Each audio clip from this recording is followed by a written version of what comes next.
Now Jehoram the son of Ahab began to reign over Israel and Samaria the 18th year of Jehoshaphat king of Judah, and reigned 12 years. And he wrought evil in the sight of the Lord, but not like his father, and like his mother, for he put away the image of Baal that his father had made. Nevertheless he cleaved unto the sins of Jeroboam the son of Nebat, which made Israel to sin. He departed not therefrom. And Mesha king of Moab was a sheepmaster, and rendered unto the king of Israel 100,000 lambs, and 100,000 rams, with the wool. But it came to pass, when Ahab was dead, that the king of Moab rebelled against the king of Israel. And King Jehoram went out of Samaria the same time, and numbered all Israel. And he went and sent to Jehoshaphat the king of Judah, saying, The king of Moab hath rebelled against me. Wilt thou go with me against Moab to battle? And he said, I will go up. I am as thou art,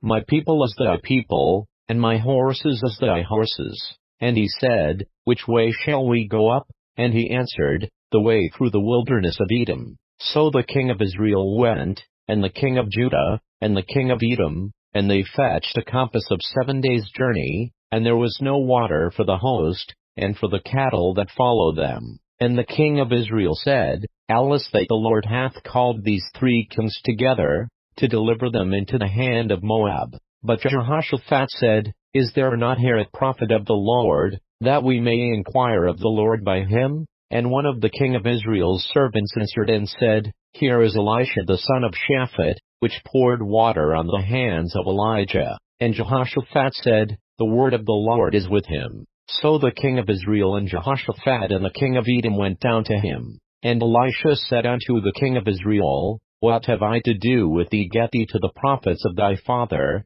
and to the prophets of thy mother. And the king of Israel said unto him, Nay, for the Lord hath called these 3 kings together, to deliver them into the hand of Moab. And Elisha said, As the Lord of hosts liveth, before whom I stand, surely, were it not that I regard the presence of Jehoshaphat the king of Judah, I would not look toward thee, nor see thee, but now bring me a minstrel. And it came to pass, when the minstrel played, that the hand of the Lord came upon him. And he said, Thus saith the Lord, Make this valley full of ditches. For thus saith the Lord, Ye shall not see wind, neither shall ye see rain, yet that valley shall be filled with water, that ye may drink, both ye, and your cattle, and your beasts. And this is but a light thing in the sight of the Lord. He will deliver the Moabites also into your hand, and ye shall smite every fenced city, and every choice city, and shall fell every good tree,